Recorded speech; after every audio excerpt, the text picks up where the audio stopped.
Welcome back to another episode of Power Bourbon. And we are going to try, I would argue, maybe the most controversial bourbon of the year. Mainly because we're not going to review Maker's Mark Cellar Aged anytime soon. Yeah, 24 is still not my thing, but maybe someday we'll do that. So tonight, what we're going to do is a bottle everyone was super excited for, me included. Like when it hit the TTB, I was pumped, everything like that.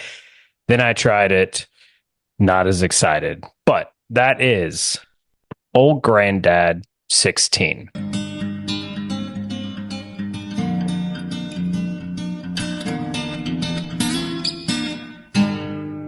As you can see, my bottle is super, super low. That is because Patreons get to try a sample of this. So Patreon members, just wait. You'll get to try along. I'm not going to tell you which one it is in the sample set, though. So Jim Beam, I still think is that, like we said last year was the year of Jim Beam. This year might be, again, the year of Jim Beam. They are doing some amazing limited releases. For the most part, they are adequately priced, right around $10-15 a year, something like that. So really nothing to complain too much about. The Old Granddad line, everybody loves it. Old Granddad 114 is kind of like a staple, the stepping stone into higher proof bourbon. And as with all Jim Beam products, it kind of gets overlooked. So they announced this year they were going to release the Old Granddad 16. Some people I've seen have hinted that it's a one-off. They're never going to do it again in any time in the near future or anything like that. So, I mean, naturally, I had to get a bottle down at the distillery. Everybody in our Patreon group really wanted a bottle, and at the time it wasn't readily available, so I just sent samples. And now they're like popping up everywhere. I saw them at Costco the other day for $150 a bottle. This one at the distillery cost me $200 out the door, so SRP anywhere from $150 to $200. Probably if you find it $160 to $170, you're doing just fine. Yeah, they just hit our store this last week, 189, I think. Yeah. Which, for a 16-year-old bourbon, not bad on the price. Yeah, you think about other even Jim Beam products, right? Like we'd pay that for all the Hardin's Creeks, the aged ones. And then Knob Creek 18, that's coming in at about $200 as well. Yeah. So that's going to be my one stickler. The Hardin's Creeks, if I remember right, were down around $150 for the price tag. So they were a little bit cheaper. And the Old Granddad 16 is 100 proof, whereas those guys were higher up on the proof meter. But again, I think this is very similar to the Knob Creek 18, which by making it 100 proof, you've done two really good things from a distillery perspective, which is... When you say similar to Knob 18, just as far as the release or the taste profile, or what do you... The proofing down to 100. Gotcha. So I think the reason they did that on this is the same reason they did it on Knob, which is you get more bourbon and it's an easier entry for people that are interested in higher age bourbon, but not used to high proof bourbon. So it makes it a much more entry level product for your general bourbon drinker, which I think is really, really smart from their perspective. We just might not be their clientele that they're shopping for anymore, because generally speaking, we like a little bit higher proof stuff. Yeah, is entry level the right word there, or is it a more mass market product, a wider market of drinker, or just whiskey drinker in general? Because I mean, even Scotch, those guys are, most of that is much lower proof. Yes, I mean, I view it as like, you want to buy somebody a nice bottle for Christmas. They might not be a big bourbon drinker or anything like that. You see this on the shelf for $180, 100 proof. It's not going to blow anybody's socks off with like the crazy amount of ethanol. So it's a safe buy as a present, I think. And I think that's really what Jim Beam was going for with this. And I still think that's what they were going for with the Knob Creek 18. So, but enough talk. We thought the Knob 18 was fantastic. So we'll see if Yes. this lives up to that. That finished maybe second in our best of 2 years ago. Yeah. So I get a little bit of beam nuttiness, a little bit of a peanut shell, but then there's also like a decent amount of sweetness there, a little caramel. Certainly for the 16-year bourbon, you're getting some oak there. Yep. And I get, which is crazy, and I said this when I originally opened it up and tried it and then poured samples. This is the only modern day bourbon that I get like old dusty bourbon notes. So if you go to like Neat Bar or Revival Spirits here in Kentucky, or you find some place that does like older pours from the 80s and the 70s, 60s, things like that, there is a defining like dusty note. And this has that like almost herbal, mossy,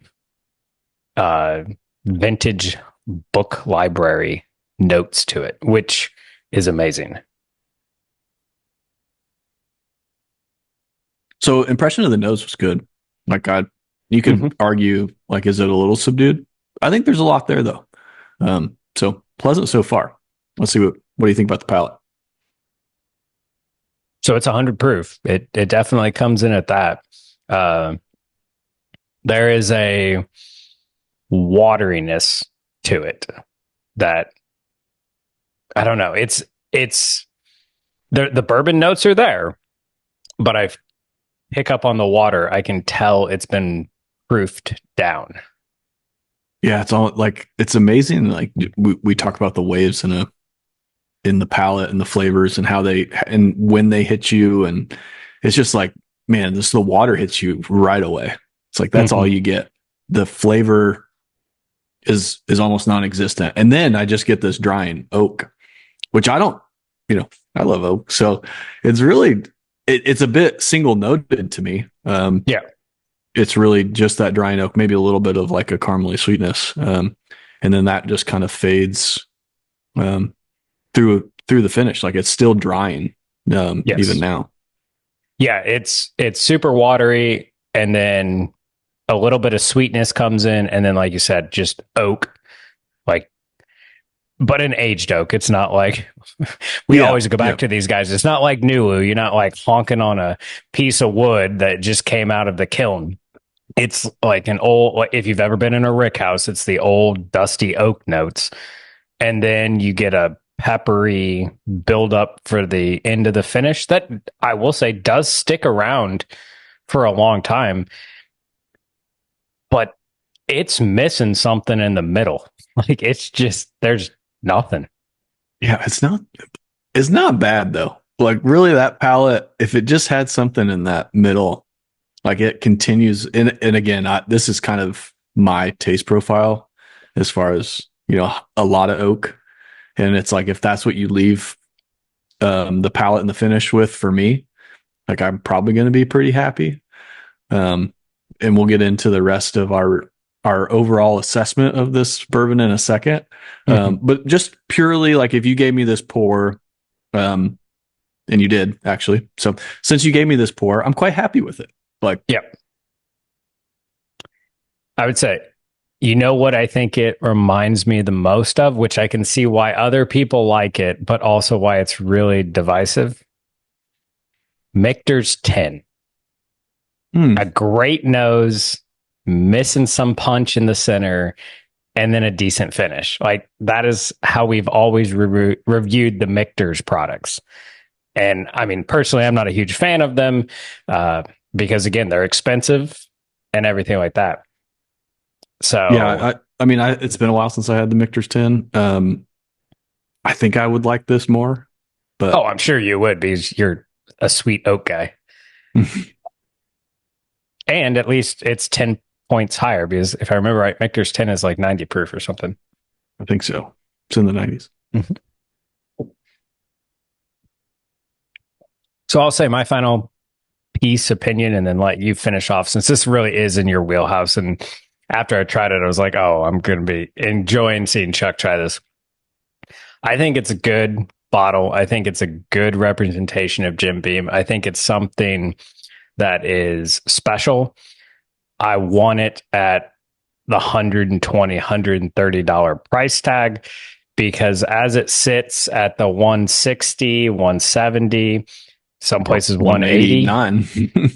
I am going to buy Hardin's Creek all day long over this, because it is so much better. Like, it's night and day, because the Hardin's Creek has the nose, has a heck of a taste profile on it, just full of flavor, oily coating of the mouth, it's a full bodied bourbon. Whereas this is just like, it could have been more. And I don't know, like, is that because it proofed down or what?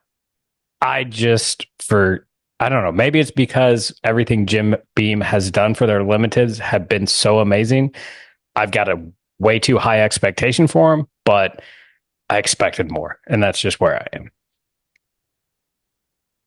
Yeah, so I already said, if you gave me this pour, which is eliminating value from the proposition, right? Like, you give me this pour, I'm a pretty happy camper just drinking this bourbon. The nose is solid, gives you a lot to look for, just classic bourbon notes, oak, caramel. The palate's a little drying, leaves you a little bit maybe in the palate, as we said, watery. Kind of like the Knob 18. I'd love to taste this at the higher proof. And we already talked maybe why they didn't. You also might say, we don't get to taste this at the higher proof. So maybe, maybe they knew what they were doing when they proofed it down. Yeah. Maybe that oak would have been too much. It's hard to say. But I think value does come in here. So at 100, for me, I passed on it just this last week. It was 180 or 189. I think it was 189. And it was a lot for me, particularly at 100 proof. The Hardin's Creek lineups, we bought all of them, but that, again, that was a little bit lower. Knob Creek 200. Boy, I mean, if you haven't bought a premium bottle in a while, I might give this a go. If you like, I'm trying to think of the price tag on Elijah Craig 18 year. I would enjoy this more than that. That knocks you down to 90 proof, I think, and just my impression of that in the past has not been good. So, if you're looking for, or if you like Elijah Craig 18, I'd check this out instead. It's not going to replace the other heavy hitters for us, Elijah Craig Barrel Proof, etc. So I think it's where you are in your purchasing journey. Wouldn't be disappointed with it, but you didn't. I passed on it, and you're not going to see me rush into the store tomorrow to go out and buy it at 180. I think that 120 to 140 range, like you kind of highlighted, would be a sweet spot. Like, that would be a buy. Yeah. I would love to see this regularly offered at 90, but then it's a different game. Yeah. But yeah, I think for the quality of what you're drinking at 120 to 140 would be a great buy. Yep. All right. There you go. And Brian also has a sample if, he figures it out, which sometimes he does, sometimes he doesn't. But he'll be in on the Patreon call, so he'll definitely get to try it then. And we'll see what all our Patreon members say. But have you found a bottle of it? Were you brave enough to pull the trigger? If you did, let us know in the comments below what you thought. I know I've seen a lot of other whiskey tubers that have reviewed it amazing, so we might get some shade. But I mean, we keep it honest, and it is what it is. So cheers, and we'll see you next time. Stay neat.